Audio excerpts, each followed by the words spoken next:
안녕하세요. 청톡의 노승욱입니다.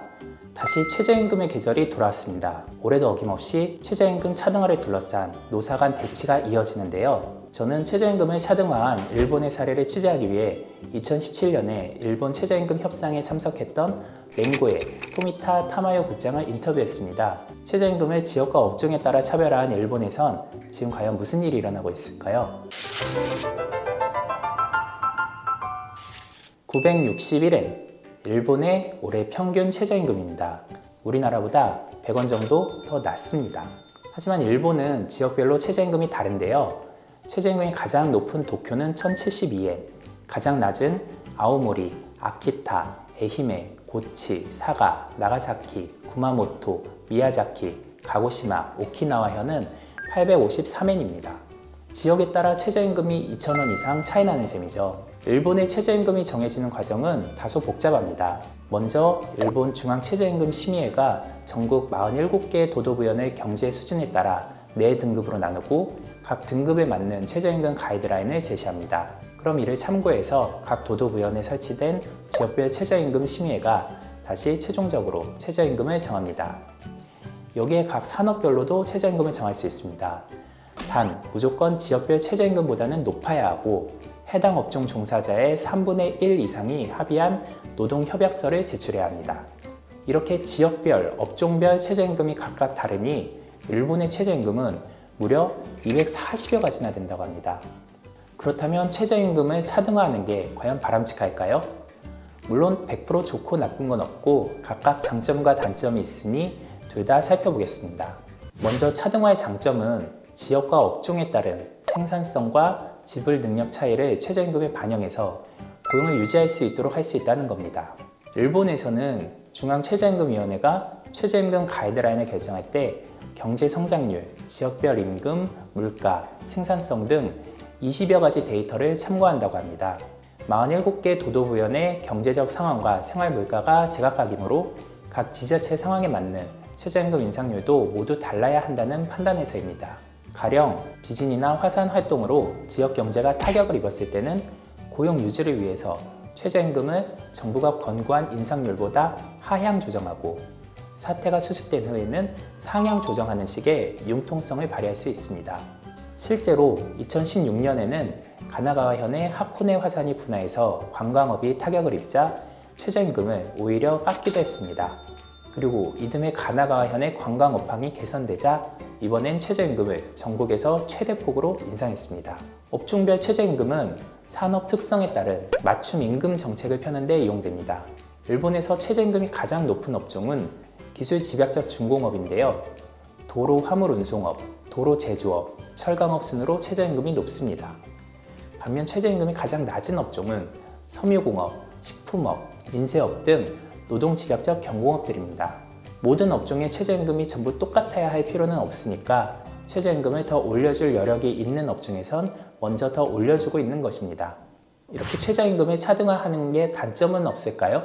무엇보다 노동 양극화가 심화될 수 있다는 우려가 제기됩니다.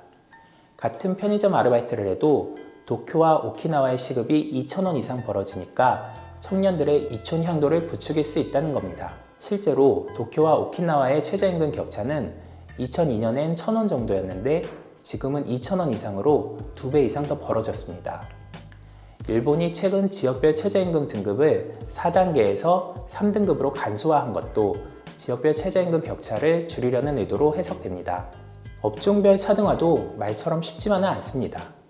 업종별 최저임금을 높이려면 종사자의 3분의 1 이상이 합의해야 한다고 했죠. 그러면 직원 수가 많은 대기업 여러 곳이 동시에 동의해주지 않으면 사실상 최저임금 인상이 불가능한 구조입니다. 이 때문에 일본에서 지역별 최저임금은 매년 인상돼도 업종별 최저임금은 동결되는 경우가 적지 않습니다. 무엇보다 최저임금 차등화의 가장 큰 약점은 최저임금이 경제와 무관한 이유로 엉뚱하게 정해질 수 있다는 겁니다. 실제 일본에선 지자체 간의 라이벌 의식과 정치인들의 포퓰리즘으로 최저임금 인상 경쟁이 벌어지기도 했는데요. 도토리현, 미야자키현, 오키나와현은 최저임금이 전국에서 가장 낮은 지역이란 오명을 벗기 위해서, 또 니가타현은 인접한 지역들과의 경쟁에서 지지 않기 위해서 최저임금을 더 올렸다고 합니다. 특히 니가타현은 인접한 현보다 도쿄로 연결되는 신칸센이 먼저 개통됐는데요. 다른 현대도 2017년에 신칸센이 잇따라 개통되면서 지역의 우위가 사라지자 이를 최저임금 추가 인상으로 만회하려 했다고 합니다. 지금까지 일본 사례를 살펴봤는데요.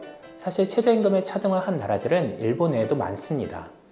미국, 캐나다, 호주, 중국 등은 지역별 최저임금 차등화를 시행하고 있고, 독일, 일본, 호주, 네덜란드, 캐나다 등은 업종별 차등화를 하고 있습니다. 그리고 영국, 프랑스, 독일, 호주, 네덜란드 등은 연령별 차등화도 시행하고 있는데요. 15세에서 22세 청소년에 한해 최저임금 대비 일정 수준, 감액 또는 예외 규정을 두는 식입니다.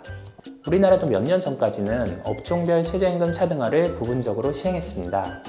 경비원처럼 근무 시간이 길고 업무가 비연속적인 감시 단속적 근로자에 한해서 최저임금의 90%를 지급해도 된다라는 예외 조항을 적용한 건데요.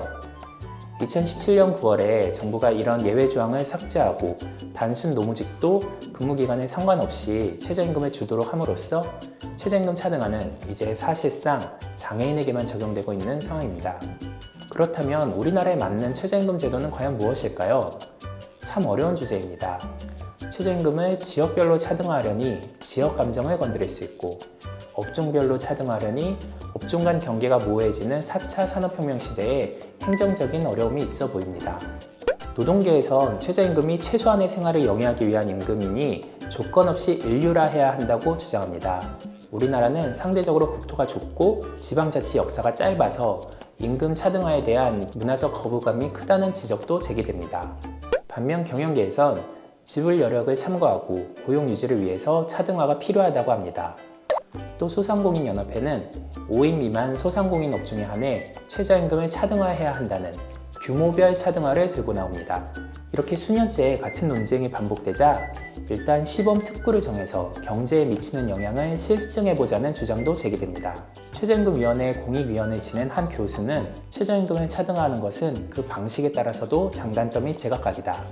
과연 최저임금을 차등화하는 게 바람직한지 한다면 지역, 업종, 연령별 차등화 중 어느 게 더 노동시장의 충격을 최소화하는 방법인지 실증적으로 분석하는 시도가 필요하다고 말했습니다. 최저임금 차등화 논쟁, 여러분의 생각은 어떠신가요? 각자 댓글로 남겨주시면 감사하겠습니다. 감사합니다.